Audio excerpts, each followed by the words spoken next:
Today is a great day for two reasons. The first being the Struts announced a tour completely out of the blue.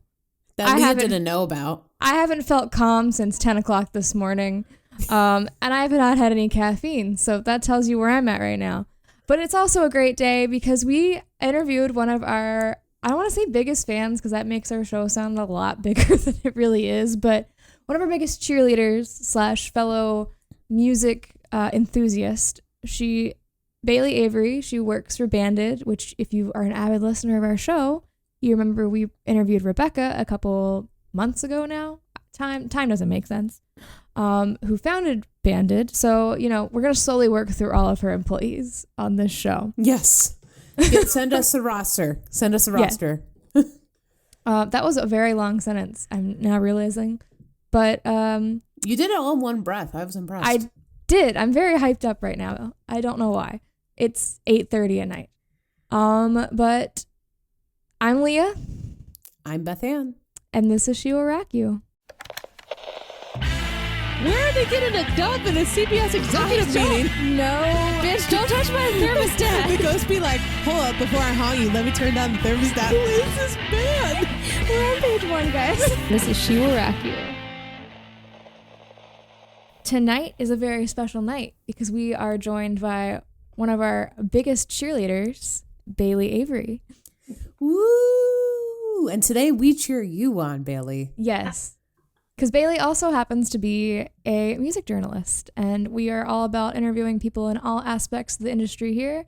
And so we asked her to come on and talk about journalism. So how you doing tonight, Baylee? I'm doing great. Thank you guys for having me. I'm so excited to be here. We're so excited to have you. We are. So I guess to get started, tell us about yourself and what all you do. So I'm Baylee Avery. I'm from Houston, Texas. I'm a music journalist. I mainly write for Bandit PR, and y'all have had my boss, Rebecca, on in the past, of course.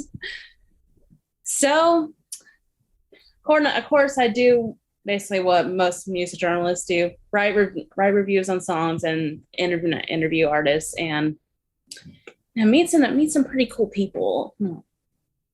Yeah, I feel like we can relate because we also meet the coolest people through doing this. So what made you want to be a music journalist? So I was 17 and a junior in high school. I had just got Netflix at the time. And so my school, we didn't have any homework. So I decided to just go on Netflix randomly, and I came across Almost Famous on there. And yes. And the ultimate movie. Yes. And I had heard of it because of Tumblr, but I had never seen it. So I was like, I should watch this. I've been seeing GIFs of this movie on Tumblr. And so I watched it. I fell in love with it. And at the time, I already knew that I wanted to be a writer. I've wanted to be a writer since I was 11, but I didn't know what kind of writer I wanted to be. I wasn't aware of music journalism. So after I finished watching that movie, I was like, okay, I think I now know the kind of writer I want to be. Love it. Awesome. So how did you get into actually being a music writer? So, I first started out as a pop culture writer. I started writing for this website called The Things, a little over 2 years ago. And at the time, I was looking for mainly just music journalism stuff. But then after a while, I started thinking maybe I should just start taking on different writing gigs just so I can gain experience for music journalism eventually. And so I found The Things through my ZipRecruiter email, and I was like, no, this sounds interesting. I'll apply. It was a freelance, not pop culture writer position. And so I sent 3 writing samples within 48 hours. And then a few days later, they reached out to me and was like, hey, instead of giving you this freelance position, we want to give you the feature writer position. So I took that. And I wrote for them for 5 months until my boss was like, hey, we're getting rid of the feature writing team. And before I could really freak out, I started actively looking for music journalism jobs. And I even put out on Instagram a little help from met some of my music friends. I'm like, hey, can y'all help me out here, please? And so sometime after that, I got my first gig, and that was at this website called Unhinged, and they're no longer in business. So of course I don't write for them anymore. But on the same day, I saw that Rebecca posted something saying that she was looking for writers for Bandit PR, and I was like, hey, is it okay if I apply to do this? And she was like, yeah, go ahead. And so I emailed her, and then I got it. I got that gig. Awesome. That's awesome. Yeah. I love that. This podcast not sponsored by ZipRecruiter. But we're open to it. You know, Yeah. Leah, have you ever wondered about your application? I'm just kidding. I have not. We're not reading a ZipRecruiter ad in this. If they pay us, I will happily read a ZipRecruiter ad. But I thought it was funny you mentioned ZipRecruiter because every other podcast has a ZipRecruiter ad in it. The most dramatic ones too, with the really big music, and then all of a sudden, bloop. Yeah. Did you ever realize that when you're looking for people to work this job, It does work though, I will say, from a hiring perspective, it that does is work. true. And case in point, a little bit. you got your job through ZipRecruiter. So you have been working on a special project that I don't think is out yet, but you've been hinting about it on social media, and that is a feature of the Fangirl to music industry pipeline. So Yes, we've come talk for about tea, that for a second. even though I'm drinking water right now. We're both drinking water. It's fine. What inspired this project to begin with? So back in September, I ordered this book called Fangirl Scenes from Modern Music Culture, not off of Amazon. And halfway through reading the book, I started getting some inspiration, and I started thinking, there is so many like fangirls who are now working in the music industry, whether it's people who fangirled over One Direction, which that's my case actually, and Justin Bieber, all those artists. And so with that, I started like putting out these things on like Facebook groups, on my Instagram, and like, hey, if you want to participate in this, just send me your story at this email, or if you want to do a Zoom call, that's fine. And so I've been working on that since September, and I'm hoping to completely finish this project in the next week or two. Ooh. Awesome. So about the time that this episode's dropped, it should be live. Yes. What have you learned from this project? I've learned just like the different kinds of ways that being a fangirl can help you, further your future career in the music business, whether it's like you get your start by running fan accounts for artists. Like one of the women I talked to, her name is Crystal. She works in digital marketing at MTV, and she runs one of the biggest Justin Bieber fan pages on Twitter. Okay, we might need to get her on the pod. Yes. Hook us up, because that sounds like something incredible. I know, when I was reading her story, I was like, oh my God, this is so fucking cool. That is We'll super be cool. talking to you after this episode. Yes. I'm sure. That's so cool, because I feel like a lot of times fan pages especially can really get shit on, and it's like, that's a waste of time, you're not actually doing anything. But clearly you are, if you're putting in the effort to run these fan pages. Like, it's a marketable skill for a job later. Exactly. Absolutely. I mean, I can confirm. I mean, I literally used to run a One Direction fan account on Instagram and Twitter when I was in high school. And I like to think that me being passionate about One Direction also like helped me gain more and more passion for music. Yeah. And it helps you Definitely. make connections in the industry too, because you meet exactly. other people who can meet people and introduce you to people that can take you places. Exactly. Yeah.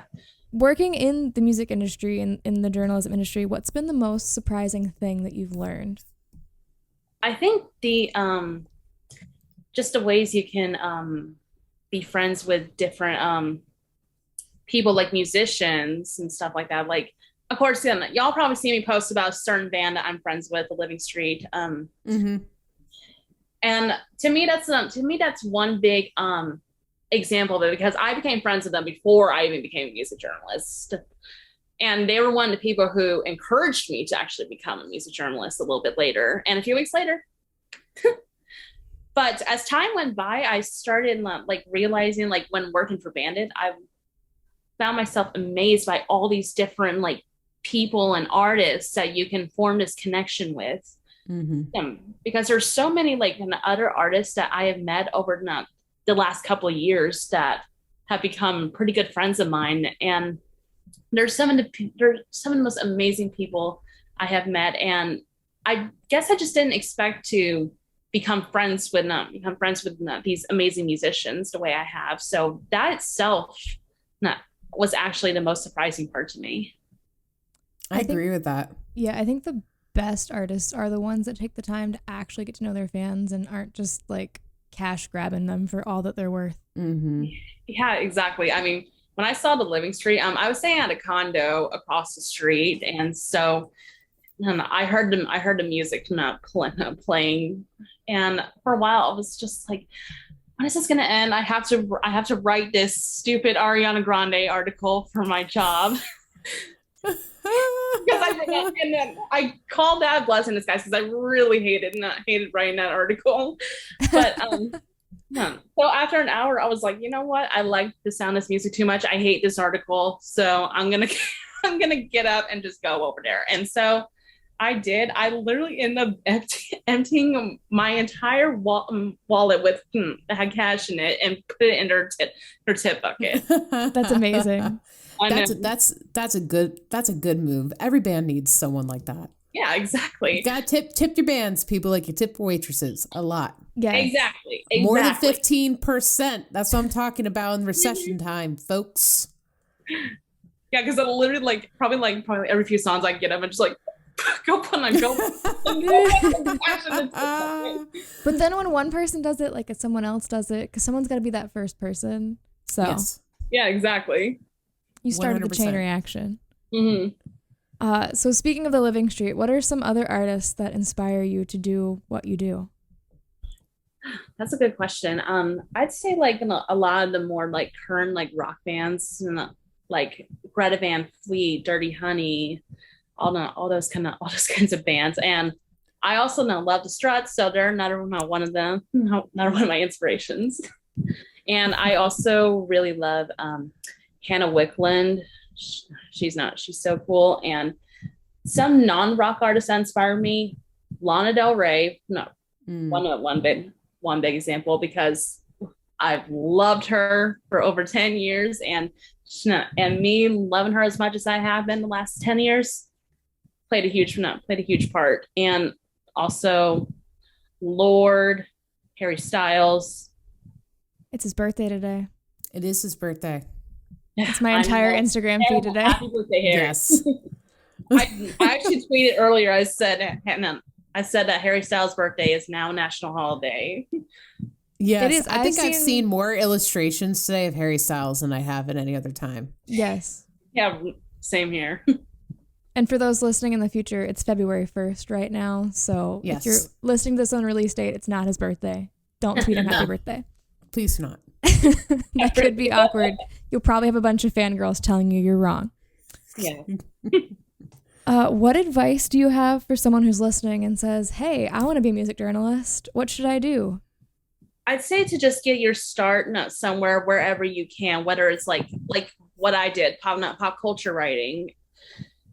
And as time goes by, just start putting yourself out there and see where that takes you in music journalism. Because before I even became a music journalist, I was actually possibly the shyest, most antisocial person out there. And so I wasn't sure if I wanted to start putting myself out there just to try and get these gigs, but it really helped me along the way. And it helped me come out of my shell that I had been in for a long time. And so I feel like that once you do start putting yourself out there, all these opportunities will start coming in. You don't get what you don't ask for. So yeah, exactly. Put yourself out there. So the year is still very, very young, but what are some writing goals you have this year? Oh, that's a good question. I don't have any I never have any set in stone or anything. A lot of times I just come up with a random idea for an article, and I'll reach out to Rebecca and just be like, hey, can I write this? And she'll be like, yeah. And there are a lot of times where I'll also take on different content requests from our Slack group chat that we have dedicated to that. And so yeah, whenever I do think of an idea, it always comes in like that, and I'll instantly message Rebecca about it and see if she'll be up for having me write about this certain topic or whatever. Any shows planned soon that you're going to write about? My next show, I don't know if I'm going to write about it. I'm going to see Marcus King Band on February 12th. So I'm really excited about that. And I was supposed to see Youngblood on March 2nd, but last night I actually ended up selling my ticket because I saw that a band that I watched open for the Aces a couple months ago was opening for another band. No, that's coming here on the same day Youngblood's going to be performing. So I was like, I'm sorry, Youngblood. I love you. I love your music, but I want to go see this band open for another band. It's okay. I would choose the more intimate show as well. So yeah, you made the right choice. Before I throw it over to Beth Ann for some lightning round questions, where can people find you and your writing online? You can find me and my writing at banditpr.com. And I also write for another website called Soft Sound Press. So you can find me there as well. And then your social handles? My social handles on every platform, it's Baylee, Baylee, of course, X Avery. Awesome. Okay. First question out of the gate. Name one Muppet character to write a high-level 3,000-word cover story expose on. Miss Piggy. I knew that was going to be your choice. I don't know how I knew that, but I knew that. No, she was the first one that came to mind. Yes, bonus points. What are the main points in the article? Oh, I don't know. That's okay. You don't have to go for the bonus points. She's been caught cheating on Kermit. Ooh, scandalous. This brings up a point completely unrelated to this interview, but we're also on the docket as interviewing a photographer, and I was writing your questions, and then I straight went into her lightning round questions, to which my brain thought of the question, if you can choose a Muppet character to shoot a boudoir shoot with. And I was like, Beth Ann, no, you cannot write that as a question. Did you write it though? No. Oh, I thought you did. Do you want me to? The answer is still Miss Piggy. Correct. I would love a good thick girl boudoir moment. Let's not, are we splitting hairs here? All right, I'll throw it in there. Anyway, a little sneak peek for those listening. Second question.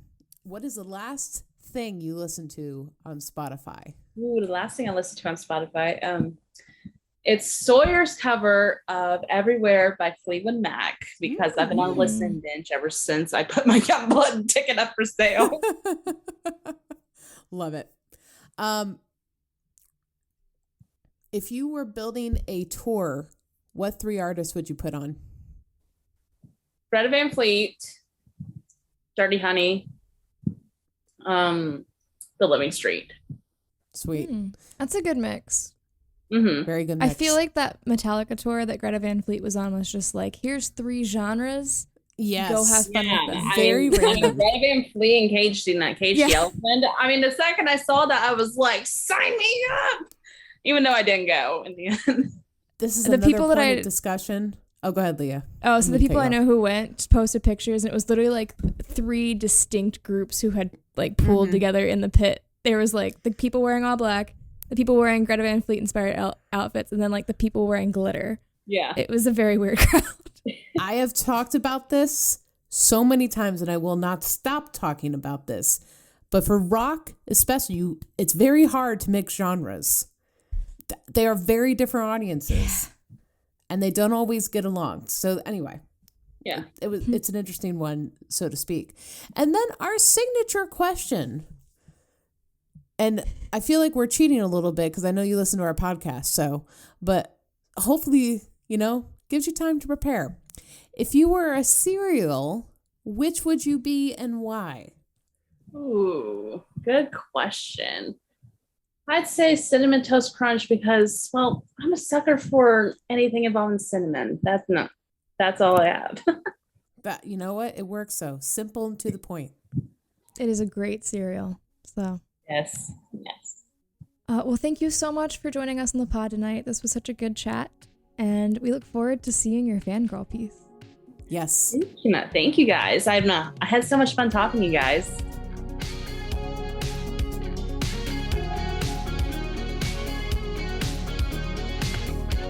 Thank you for listening. You can leave us a review on Apple Podcasts if you like this show. Special thanks to Death of Fawn for our intro riff. You can visit our website at shewillrockyou.com. There you'll find links to our social, the show notes, and a place where you can contact us. Other than that, don't do drugs.